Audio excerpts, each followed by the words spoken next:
สบายดีพี่น้องทุกคนเนาะวันนี้ก็จะมาถ่ายกับสาวทิพย์อีกแล้วเบิ่งว่าก่อนหน้าน้ำทิพย์จะไปโรงเรียนเนี่ยเราเฮ็ดมาอย่างเดียวตอนเช้านะตอนนี้5 โมง58ใกล้จะเข้า6 โมงแล้วเนาะเป็นจังไดเอาไปตามพร้อมกันว่าก่อนจะไปโรงเรียนน้ำทิพย์เราเฮ็ดมาอย่างเนาะ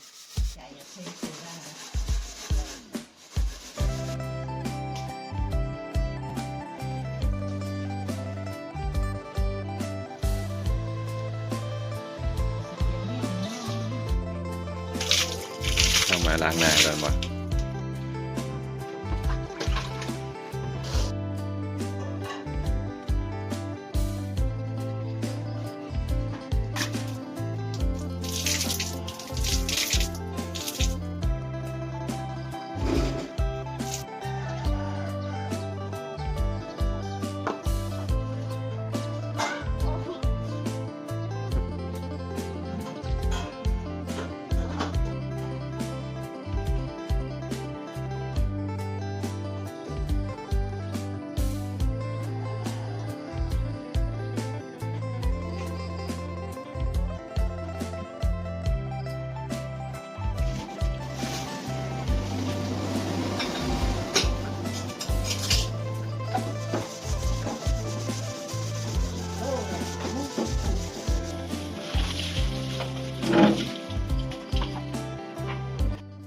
ก่อนจะไปโรงเรียนอาการจะลุกมานึ่งข้าวล้างถ้วย ล้างหน้า นี่กำลังจะเปลี่ยนเครื่องไปโรงเรียนมาเบิ่งว่าเสื้อนักเรียนลาวจะเป็นอะไรเนาะ พี่น้องหลายคนอาจจะคิดว่าให้เด็กน้อยเฮ็ดแบบนี้มันเป็นการใช้ให้งานบอกแต่ว่าสำหรับบ้านเฮาเนาะบ้านเฮาจะบ่คิดแบบนั้นนะบ้านเฮาแท้ก็จะพยายามสอนกับเจ้าเพราะว่าปัจจุบันนี้มันมีเรื่องโทรศัพท์มือถือเข้ามามีบทบาทในชีวิตประจำวันหลายขึ้นนะก็เลยพยายามบอกเขาว่าตอนเช้าควรเฮ็ดมีหยังคนไปโรงเรียนนะเพราะว่าเวลาเขาจะออกจากจุดนี้นะออกจากเงินจากบ้านหลังนี้เราก็จะใหญ่ขึ้นมาแล้วก็จะพึ่งตัวเองได้เนาะแล้วเวลาเอาผัวเอาเมียก็จะสามารถเบิ่งแยงผู้ชายได้นะแล้วก็ผู้ชายจะหักเขาถ้าเขาจะเฮ็ดเวียกอีหยังก็เป็นเนาะว่าน้อยใหญ่ขึ้นมาแล้วเฮ็ดหยังก็บ่เป็นเนาะก็เลยว่าจุดนี้จะเป็นจุดเริ่มต้นในการใช้ชีวิตของพระเจ้าแล้วเป็นการเรียนรู้เพราะว่าเราก็เริ่มใหญ่แล้วนะเริ่มใหญ่แล้วก็ต้องได้เรียนรู้หลายๆแนวเนาะ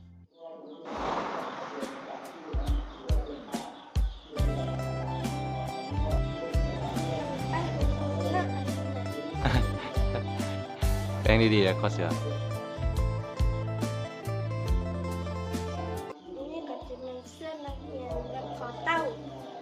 มันคอนั้นคล้ายๆเสื้อนักเรียนไทยอันนี้นะคะ คล้ายเสื้อนักเรียนไทยคอของเสื้อนักเรียนไทยเขาจะเป็นคอเต่า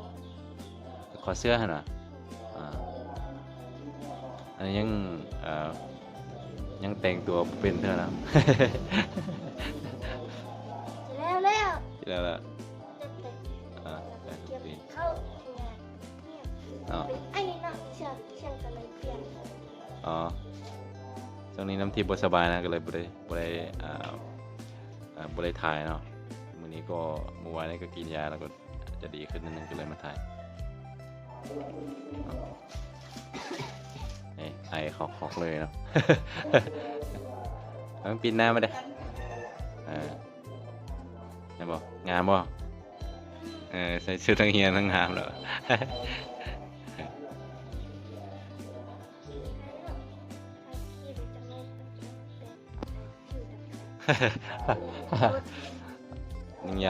ยังผิวดำอยู่เนาะแค่แห้งบ่ตอนสวยอยู่โรงเรียนเฮ็ดกิจวัตรหลายบ่กิจกรรมหลายบ่หลายบ่แล้วแต่มื้อเตะต่อตีบานมันที่ประเตะต่ออ่ะ เป็น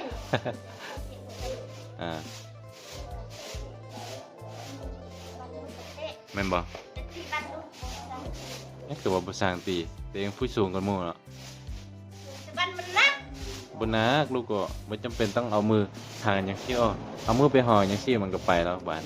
ตี ชื่อดีเลยเมื่ออันเขาแข่งอันตีบ้านแล้วลูกก็แข่งก่อนลูกก็ตีบานบ่ถึกเลย มันมาทุกลีมันมาทุกออกไปเลย เนาะ สิออกไปเฮ็ดหยังเอามาก็เอาหัวต่ำเลย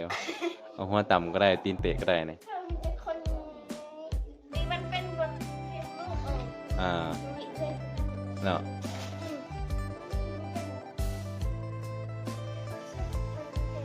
เป็นไหม ตอนนี้เราจะขึ้นไปไปเกลือหมูกับเกลือเป็ดก่อนนะเพราะว่าจากหน่อยก็จะได้ออกมาเฮ็ดกินแล้วก็จิเกียมไปโรงเรียนเลย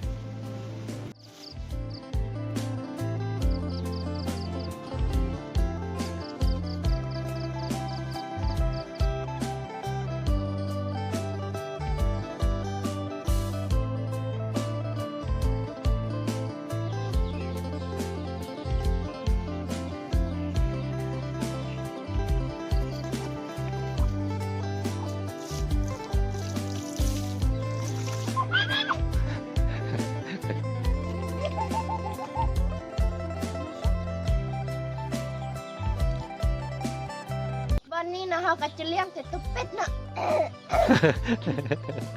แล้วก็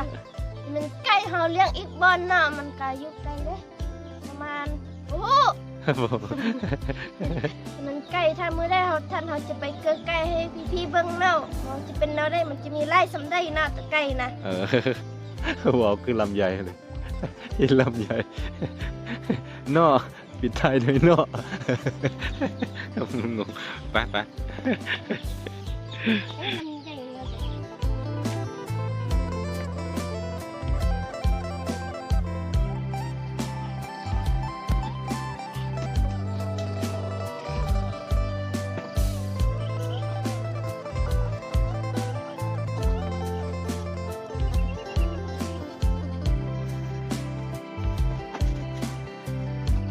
ก็เกลือหมูแล้วเนาะต่อไปเขาก็จะไปเตรียมของกินไปโรงเรียนเนาะแล้วก็จะไปท่าเลือดแด่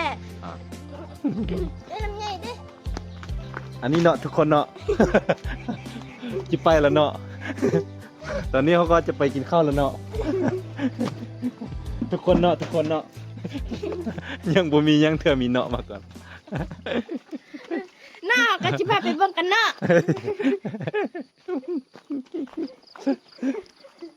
หัวอ่าง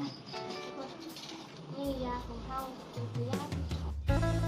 แค่มือสองคนเดียวเป็นสิบลาย อาหารเช้ามื้อนี้ก็จะเป็นไข่ต้มเนาะแล้วก็มีซี่หมูป้าจะเอาไปโรงเรียนเนาะซี่หมูป้านะแล้วก็ช่วงนี้เป็นไข้เป็นไอเนาะก็เลยต้องเลยลดน้ำมันบ่ได้จะมาเป็นไออีกนั่นเนาะ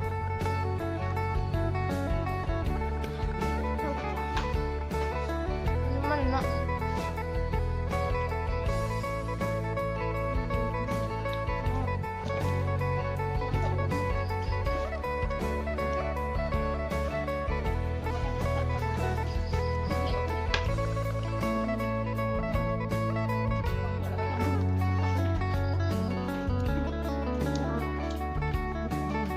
แล้วเขาก็จะกินยาแล้วก็ไปฆ่าเลือดเนาะ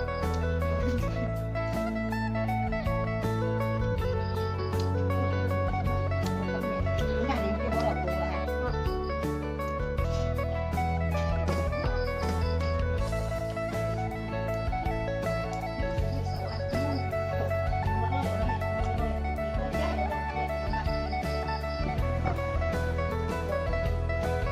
กินยาเนี่ย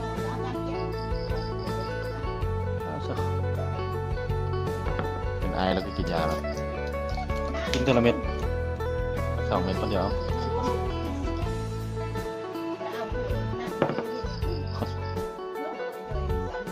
ไอมันบริโภค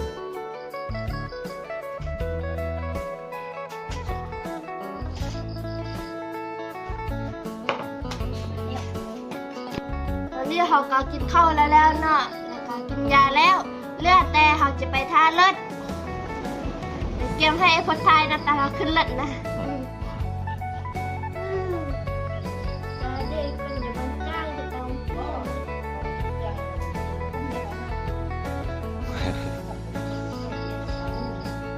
นี่เนาะเขาก็มาท่าเลือดเนาะประมาณท่าเลือดมาเนาะตอนนี้ก็เป็นเวลา30 รถก็จะมา30หรือว่า40นั่นแหละเขาก็จะมานั่งท่าเนาะเมื่อกี้เขากับตอนนี้